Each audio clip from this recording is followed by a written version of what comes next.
Hi, everybody. So I'd like to thank the meeting organizers for inviting me to talk, to give an update on what we've been doing with baboons and TMS.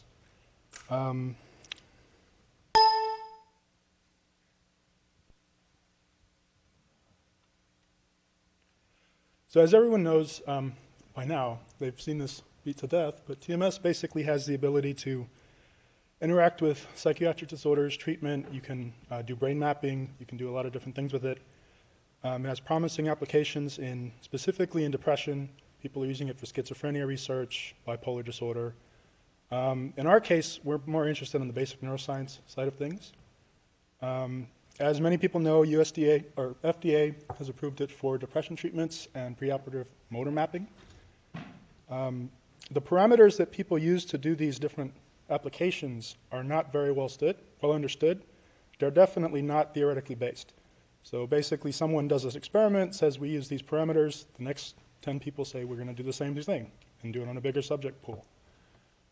So with us, we wanted to look more into the different ways we can apply TMS and see if we can tweak some of these and get different outputs.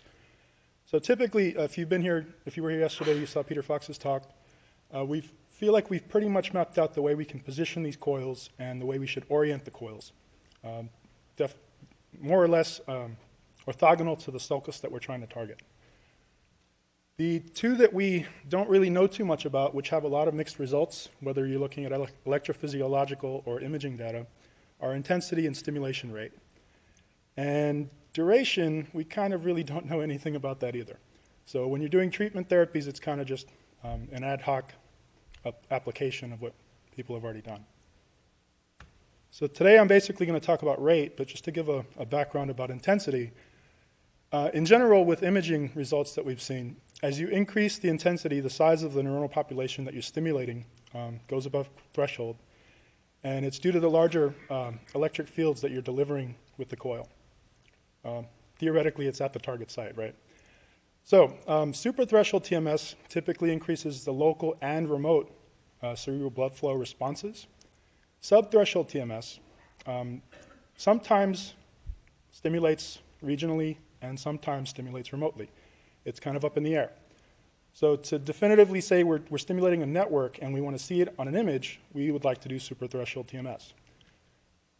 The intensity it's an important determinant of whether or not we are actually stimulating just that one node or the network. And basically, the attractiveness of this can be seen when you're doing DLPFC stimulation, where you're trying to target an accessible node like DLPFC and stimulate something like subgenual singlet, which is part of the depression circuit. So rate, like I said, we're going to be talking about today mostly. It's the main determinant of whether or not you're increasing or decreasing your responses. So typically, excitatory is anything above 1 hertz. Inhibitory is below or at 1 hertz. We've noticed in the visual system and other studies, not with TMS necessarily, but with photic stimulation, there's an 8 hertz peak in humans. Somatosensory system, when you do 4-paw stimulation in rats, it's about 4 hertz. So these different frequency tuning curves kind of gave us an idea of, well, what if we're doing this in the motor cortex of a baboon? What if we do this in different parts of the brain? Do we get different frequency tuning curves? So we wanted to investigate whether or not this was actually a phenomenon. And to determine this, we wanted to see if this could inform treatment protocols. Basically, if you're just delivering 10 hertz because that's what everyone else did, and it's the wrong frequency, that's not so good. Your efficacy of your treatment is not optimal. So to demonstrate this, we investigated the rate dependence of suprathreshold rTMS to elicit local and remote CBF responses. To do this, we use a baboon model of TMS. We chose a baboon because it's really closely related to people, as far as it's an old world non-human primate. Compared to the rhesus and macaques, they have large brain volumes. An adult female brain is about the size of my fist, so it's a lot bigger than rhesus. It has a simple cortical morphology, so if we're doing E-field modeling, we don't have to worry about so much gyrification. If we go to chimps, it's a lot worse. Humans, obviously worse than that. So the modeling is going to be more simple in a baboon. Another key factor for why we use baboons is because we have over 2,200 of them in San Antonio. There's a foundation, the Texas Biomedical Research Institute, and it has the largest baboon colony in the world. One of the drawbacks for doing any animal research is that we have to use anesthesia, especially if your baboons are 30 kilograms and have 4-inch fangs. So the thing is that we use very light anesthesia protocols. So we basically have the animals to where they're in a nice little sleep state, but they're not going to jump off the table so much. And we have not found any, in corollary experiments, we've never seen any anesthesia effects induced with the ketamine that we do use. One of the problems with doing baboon motor research is we can't follow the normal human protocols that we would do. So typically when you're doing stimulation of the motor area, you tell the human subject, tap your finger, do something like that. We'll get the fMRI and say that's what we want to target. When you tell that to the baboons, they don't really listen. They say, oh, I'm going to not do that. So we can't ask them to nicely tap their fingers. So what we did instead was came up with a device that does a vibrotactile stimulation of their hand motor area, or sensory area. We get the fMRI, and we see that it's bilateral, so we see the target that we want to see is on this side, and basically we just go directly across the central sulcus and see if we can get motor activation. So we do this out of the scanner, we do this just in a regular TMS suite, and luckily enough, we get pretty good 100% activity most of the time. So we see EMG responses to the targeted hand area that we're trying to stimulate. And we've recorded this in other experiments with EMG.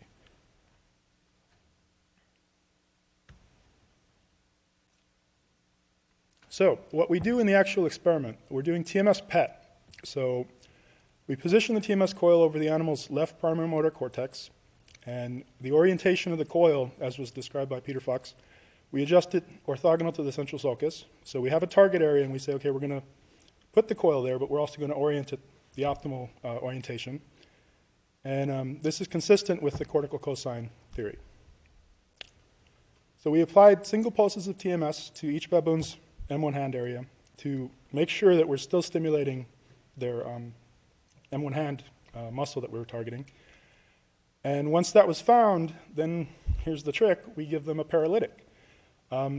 Basically, it works on the neuromuscular junction, so we don't knock out any cortical activity, we just don't see the hand doing the activations when we give them pulses. One of the reasons why we did this is because previous studies that have checked subthreshold, superthreshold TMS effects, their conclusions were that superthreshold TMS activity at M1 was primarily due to the fact of feedback, so sensory feedback from your muscles stimulating. If we knock out that, we do a reversible deafferentiation of that contraction, we're not looking at that feedback, we're looking at direct M1 responses. So that's another benefit of using a baboon model. And again, it's reversible, so as soon as the experiment's over, we just wake them up. So in this prep, we see our baboon sitting in the PET scanner. We're delivering TMS with the MagPro coil, and we tested a bunch of different ways to do this. The protocols are a little different. We were we were concerned about how many pulses we were going to give, if that's going to affect our responses. So we controlled for that by delivering the same number of pulses regardless of which frequency we were using. To do that, we had to offset some of the start times of the TMS delivery. So that's what you see here. Image acquisition is this yellow box. Some of these rates, we did 3 hertz, 5 hertz, 10 hertz, and 15 hertz.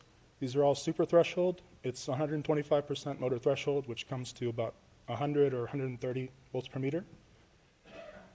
And so to do that, after applying these, this map on the right side is all TMS minus rest. So at each frequency, we just pulled them all together for each subject and saw where in the brain we were actually stimulating. So the main one that we're targeting is M1, but we also see premotor cortex, SMA, a bunch of other areas, including the LPFC, cingulate, thalamus, insula, a whole lot of stuff. So if we look at these specifically and see what the rate responses are at each of these locations, we see that at M1, there's obviously, going from rest to 3 to 5, there's an increase, and then there's a decrease after 5. It also goes back up at 15, but it's not significantly different, the increase. At all these other areas, which are part of the motor network, we do see some similar trends, like in SMA, it goes up and then down. Some inverted trends, like in insula, it goes down and then up. And then some of these, the premotor, they just kind of do whatever. They don't really follow the trend. So our next step was to see, okay, well, if we can actually check for effective connectivity by doing causal modeling on these measurements. And as a side note, as I said, we're concerned about the number of pulses. We're also concerned about the way we're delivering these. If we increase intervals between trains, are we influencing things? So essentially, this is 3 hertz delivered in a continuous fashion in the dark blue, and 3 hertz, same number of pulses, but delivered with intervals between. And we didn't see any significant differences between our results. So essentially, we think that regardless of how we're delivering, the durations aren't affecting it as much as the rate are. So to do the effective modeling, we're using structural equation modeling. And if you were here yesterday, you've seen some of these slides, so feel free to take a nap or take an early lunch. So in this case, we look at these specific nodes that we found with imaging, so all TMS minus rest, and we came up with a preliminary model for where we wanted to look. So we input our data into AMIS. Each ROI that we initially put in was, as I said, from the map that we had before, and it was modeled as an observed variable, and the frequency was modeled as a separate variable, which we actually knew was contributing directly to M1. So that's our starting point. So we performed an exploratory SEM, and we determined the network model using that. Sorry. Now, as I said, there were a lot of ROIs that popped out at first when you do all TMS minus rest. The ROIs that are showing up here are what was left after the model was initially run. So we went from initially 12 ROIs that we looked at, and we were left with 7. So 5 of them didn't cut it. So the final model that we come up with for our M1 system is basically we have rTMS being delivered directly to M1. That then talks to premotor in a first level pathway. And then premotor goes to insula, SMA, and cerebellum. And then in a third path, SMA talks to caudate, and then cerebellum talks to the contralateral M1. As was discussed yesterday, the model that we produced was pretty optimal. If you look at the root mean square error, it's pretty close to 0, so it's pretty good. Other fit indices are also optimal. And so we have a good idea that this is the model we want to work with. So this is just the basic model of what the motor network is doing when it's on. Now if we look at what it's doing at the different frequencies, we see a little bit of difference depending on which frequency we're applying. So in general, if you look at, as you go down, you're going from first to last path levels. So as we go from first to last, we basically see that at 5 hertz, most of these connections are talking at they have the strongest path coefficients. So they're the strongest pathways in the model.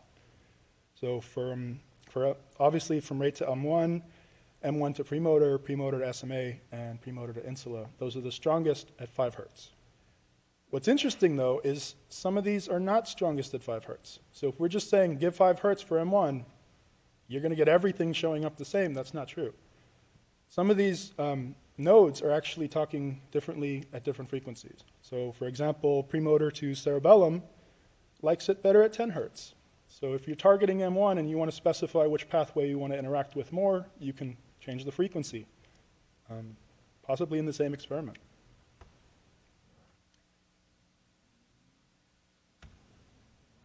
One thing to note about intensity and frequency, as I was discussing at the beginning, there's not a lot known as what happens when you mix things up.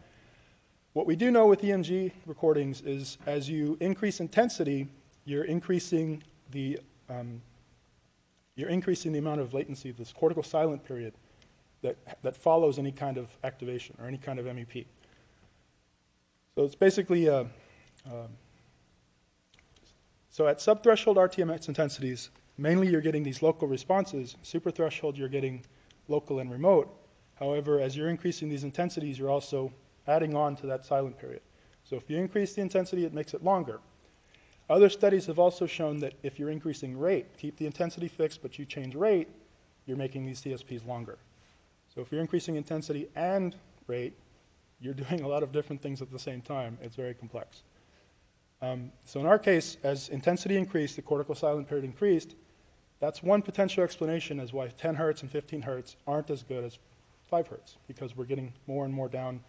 You're increasing that cortical silent period to where the next pulse that shows up in your train is not as effective as the first pulse would have been. And more trains, more pulses inside of your train are going to decrease throughout the train duration, the effectiveness of each pulse.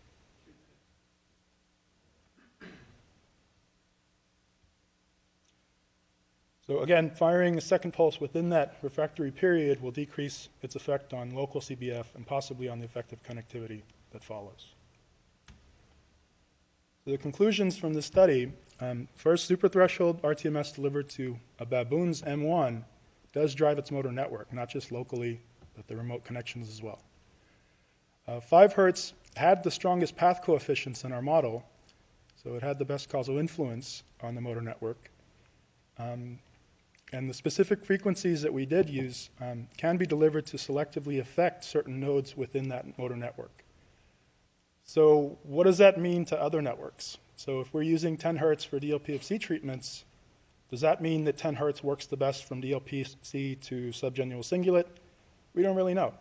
So as any scientist would say, more research needs to be done on this before we blindly apply frequencies, intensities, or other types of parameters. And again, this approach may have a significant impact on therapies using rTMS. And I thank you for your time.